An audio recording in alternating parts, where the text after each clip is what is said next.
Call Haloyam La Yahweh Ba'ashem Yahweh Shah Bahashem Rakakwadash.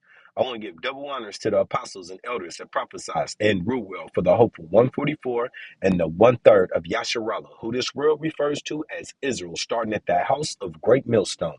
Shalom to you, Akim, who teach and learn in sincerity. Shalom to the Akwith, who learn in sincerity. It's your brother, Kanan, and this will be titled Trump Will Not Deliver. And when I say deliver, I mean save, as salvation is Yahweh Shai.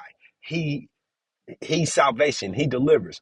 Trump will not deliver spiritual Babylon, which is the United Snakes of America, the great old USA. Okay? He can't do it. What you see right here is a picture of Trump showing you that he's aligned with the World Economic Forum, which I refer to as the World Evil Forum. Why is that? Because this World Economic Forum goes, you can liken it all the way to Psalms 83. All the nations are against Jacob. Okay, all right. They've all come together and they counseled against Jacob. All right, and in this case, the World Economic Forum is against all the world because what is it about? It's the New World Order. Okay, the elites and the rest of the people are peasants or are no longer even here, just deleted. Okay, so this is the book of Isaiah 19 and 1. The burden of Egypt. And this is spiritual Egypt, okay? Of once again, the United States of America. You got spiritual Babylon, spiritual Egypt, spiritual Sodom and Gomorrah, spiritual Babylon, okay? Bondage, okay? Um, uh, spiritual Salakia, spiritual Egypt, bondage, okay? Spiritual Sodom and Gomorrah would be your ABC 1, 2, 3 out of control lifestyle. You know, we heading into the living beyond the flood mentality, okay? Because he said it would be worse than the flood mentality, which led to the flood, okay? So the burden of Egypt. Behold, Yahweh Bashim Shah rideth upon a swift cloud, which is the chariots, which you call the UFOs or uh, AUPs or whatever they call them now. But UFOs, and we know they're not, they're the chariots written of in the scriptures. And shall come into Egypt, okay? And the idols of Egypt shall be moved at his presence, okay? All of these worships that you people do, because once again, um, what people fail to realize is being a Hebrew Israelite is not a religion. It's a bloodline. Okay, it's a bloodline. It's a family. It's a heritage. We go back from Abraham, Isaac, and Jacob, whether you believe it or not. Okay, I can care less. I'm just here to pass the message. Okay, all right. So all of these idols, Jesus, Buddha, you name it, the cobblestone, and anything that they worship here will be removed all over the world, though. Okay, and the mind of the Egyptian, which is once again the spiritual Egyptian, which who is that today would be Edom, Esau, okay, shall melt in the midst of it, okay, and I will set the Egyptian against the Egyptians, and that's going to be the point of this lesson today. I don't want Ratazai it be edifying to the body. The point is, once again, Edom is at war with Edom. Okay, and we're going to get the scriptures, and once again, Lord willing, I have the videos to back this up. Edom is at war with Edom, so the Egyptian, the spiritual Egyptian, is against the Egyptian. So let's read this again. Isaiah 19 and 2. And I will set the Egyptians against the Egyptians. Okay, did that happen in the ancient time? No. Okay, and they shall fight everyone against his brother, and everyone against his neighbor, city against city, and kingdom against kingdom. So that goes into nation against nation and fighting within the nation. And are we not on the verge of civil war right here in spiritual Babylon? Also, with the world so ignorantly calls Israel is at war right now. They're already conflicting, okay? Being hidden, and that agenda is being hidden by the genocide of Gaza. But within the walls of Israel, they're inward fighting. They won't, they're not a Jew removed. They've been wanting him removed. That's why he's continuing his war effort, so he can't face criminal charges, not only on the national level where they just put out a warrant for his arrest. But alone in Israel, if he comes out of power, he's going into to custody. Okay, and the spirit of Egypt shall fail in the midst thereof, and I will destroy the council thereof. What's the council? Your leadership. So your presidents, your governors. Okay, he will destroy it, and they shall seek to idols and to charmers and them that have familiar spirits and to wizards. Now, I'm going to bring this picture back up. I've done at least 3 videos on the World Economic Forum witch. She came there right after the CV19, and she blew into their face. Like I said, I've done about 3 videos, and she mumbled some wicked shit. She cast some spells in the air, and those fucking Edomites, those so-called world leaders, sat there and ate it up with a smile on their face. Okay, so they have turned to the familiar spirits and the wizards. Okay, the witches, the warlocks, they do that, and they did it right in front of our face. Once again, right on this stage, the World Economic Forum. All right, so if you're okay with that, then you're okay with serving wickedness. Okay, this is the book of Proverbs 26 and 25. When he speaketh fair, believe him not, for there are seven. What's seven? The perfect number in the scripture. This means seven. It does not mean 1, 2, 3, 4, 5, 6, 7. It means the perfect amount. It could be 7 billion. It could be 80 billion. It doesn't matter. Seven is used as a number of perfection. 7 abominations in his heart, in his mind. Abominations. We know what that is. Filth, wickedness. Okay? So I brought this out because of Trump's talking that big, tough, make America great talk that's even got you so-called African Americans, Native Americans, and Hispanics, you speckled birds caught up in the web of confusion, believing in this man. Woe to them who go down to Egypt for help. Once again, spiritual Egypt, who believe in this bullshit that they bring to, that they broadcast, that they present to us. So my number one thing is Trump and his big bad tariffs that he's shooting out at everybody. And with the apostles, with the elders, and even with the help of the news, you're going to hear it in some of this video if you're paying attention. These terrorists are no good. They threaten another country and they backfire on our people. We pay the price of these terrorists. Okay, you take that new electric Chinese car, China vehicle, the electric one, $30,000. I was arguing with somebody earlier this summer. He was like, "Yeah, but if it comes here, it's going to be 60,000." Whose fault is that? That's the fault of the United States tariffs. That's not the fault. That's not China putting that price on us. That's the United States saying, you can't buy this. You can't buy that. You can't buy this. We won't allow you to. And then they dress it up. They dress up the pig and you know to look like Miss Piggy with lipstick on, but it's still a pig. Okay, still a pig. All right, whose hatred is covered by deceit.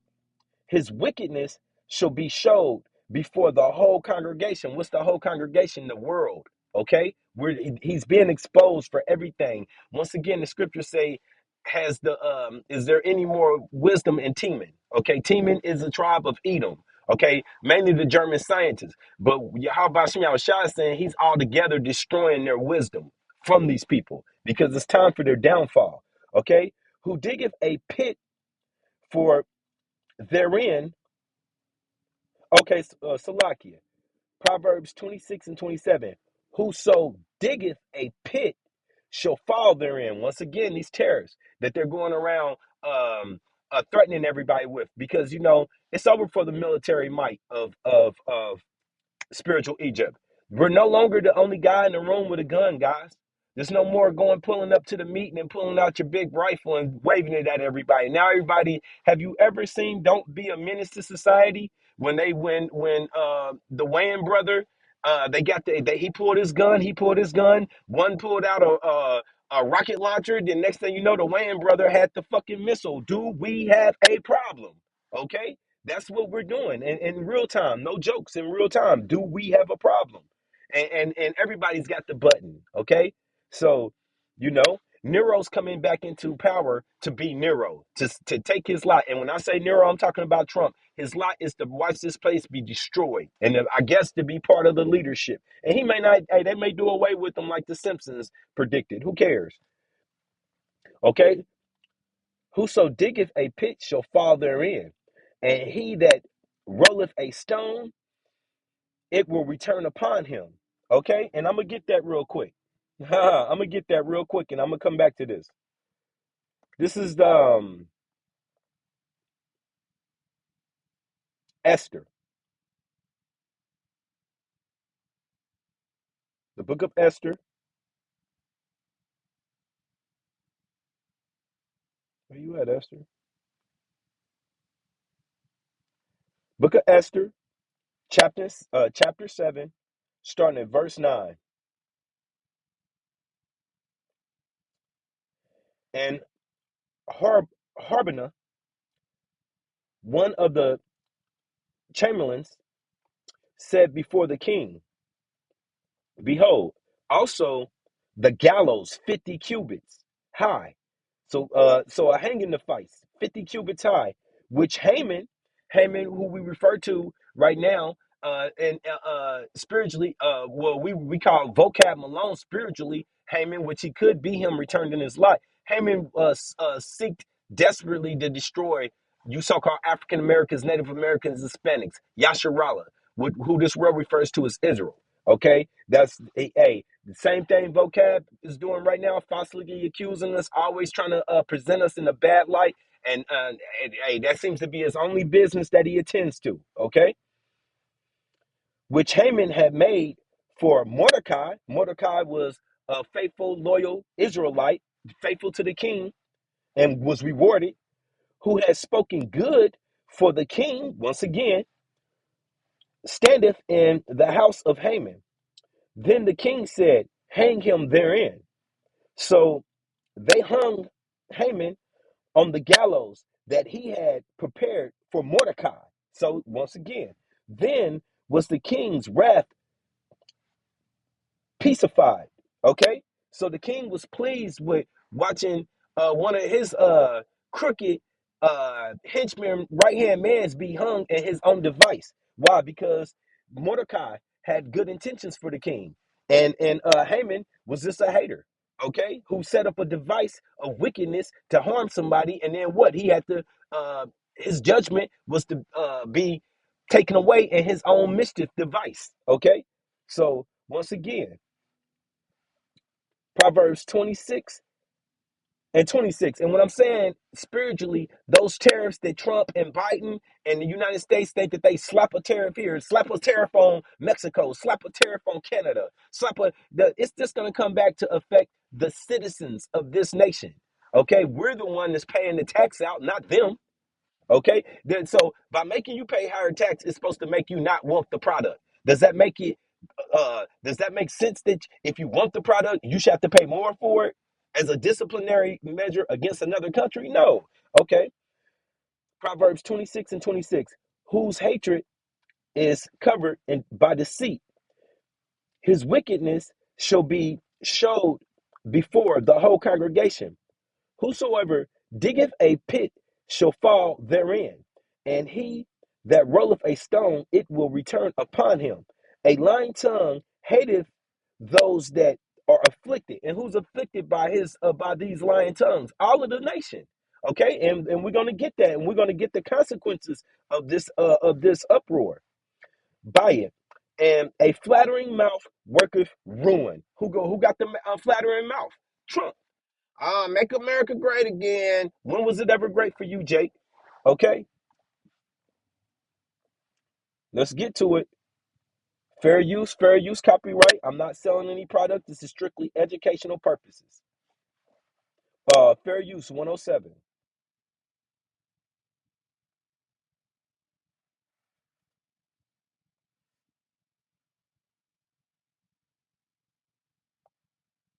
Okay, they don't switched up the damn Apple phone. I can't even hear this man.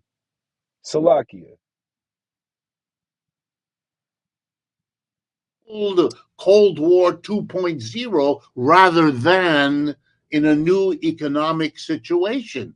Look, I do understand. I'm an American citizen, born here, lived here, worked here all my life. Salakia. All right, on to developments now from an the engine of European growth has been. So they don't. Well, let me get this straight. They don't literally. Okay. So what's going on here? So once again, Apple did a so-called update, and I can't even Germany, recognize my. above all, as an exporter. All of that was undercut when the sanctions went into effect in order to weaken Russia. But they didn't work. And they didn't work for two reasons that will help everyone understand why BRICS is so important. The first reason that those policies didn't work is that Russia was able to turn to its BRICS partners, its BRICS allies, with whom Russia had been developing relationships for many years. BRICS wasn't an organization formed last year or the year before. It's older. And Russia had cultivated, in lots of ways, relationships with India, China, South Africa, Brazil, the people who make up, the countries that make up BRICS. And so they bought Russian oil and gas, to make a complex story short and sweet. And Russia wasn't weakened. Russia turned out to be strengthened. The second unintended consequence was that Russia strengthened itself by turning to the BRICS, but it was a two-way arrangement. In order for India and China to buy the oil and gas from Russia, they had to work out the economics of this enormous business imposed on them by the sanctions levied by the United States and its G7 Europe allies, plus Japan. And so the BRICS became better coordinated, more dependent one on the other, more having their economies intertwined. Bottom line, Russia and the BRICS became stronger, and the United States became less powerful because of it, more isolated because of their own decisions to have the war in Ukraine, which wasn't necessary. And that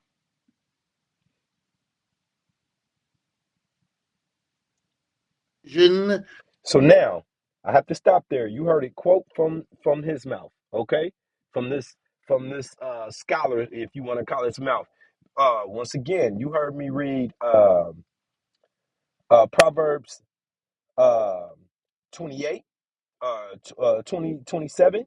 You heard me read Proverbs 26 and from 25 to 28, and you heard me read Esther 7 chapter 7 verse 9 through 10. Hey, you set traps for other people and you fall in them yourself, and that's not an accident. That's the will of Yahweh Bashem Yahushua. To be as supportive unilaterally to Israel as they have decided to be. The unintended consequence of trying to isolate Russia has been to isolate the United States. And that leads me to perhaps the most important point. The world has changed, and the United States is denying that to its own detriment. The BRICS is now a larger economic powerhouse than is the United States or the G7. China is coming closer and closer to being an economic equivalent of the United States, as everyone knows. And its alliance, now accounting for nearly half of the population of this planet, is going to overtake and surpass the United States, which is 4.5% of the population of this planet. The unique position of the United States as dominant coming out of World War II couldn't possibly have lasted forever. It was a delusion to imagine it.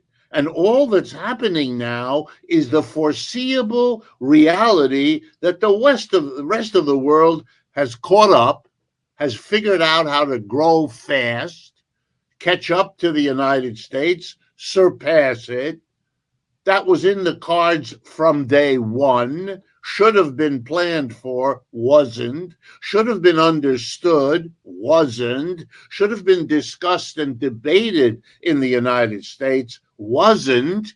And I leave it to you, the engine of European growth has been Germany, above all, as an exporter. All of that was undercut when the sanctions went into effect in order to weaken Russia. But they didn't work. And they didn't Okay. work for two reasons that will help everyone understand why BRICS is so important. All right. So basically, what I take from that is here in Indianapolis, they have a tradition called the Indy 500, the race cars, and if you leading the race, I don't care how many laps, and you get down to the last two laps, you got a half a lap lead, about three cars behind you, and your engine blows, and now you coasting. And for some reason, you think you're going to be able to coast these last two laps and win. No, you're about to get shot by. And you may wind up causing a major crash because you need to be getting your ass off the track. But the thought of coasting to the finish line, it's not going to happen. All right. He just told you this nation is being passed up by many different nations. Not one, not this Russia, not this China, by many. That BRICS is real. They came together as a solution to down the Western um, leadership, rulership of this world. They're tired of it. Okay. And remember, the New World Order is coming together, but everybody in their own mind thinks that they can be the leader of it when it's not going to happen. That's not the will of Yahweh Bashem Yahushua. So let's get this. Ezekiel 38, starting at verse 1. And the word of Yahweh Bashem Yahushua came unto me, saying, Son of man, set thy face against God, the land of Magog, which is Russia, the chief prince of Meshach and Tubal. Okay, and the word Rasha and in Paleo ancient Hebrew, it's towards the end of our what you would call alphabet. It's at the very end. It's the last is the tha.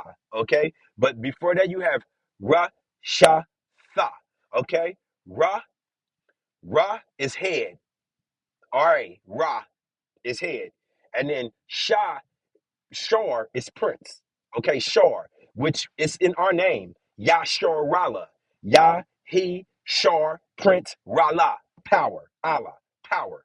Yashar Allah, Prince of Power. So their name, Rasha, head prince. Okay. So that's what you're hearing when it says chief prince. Okay.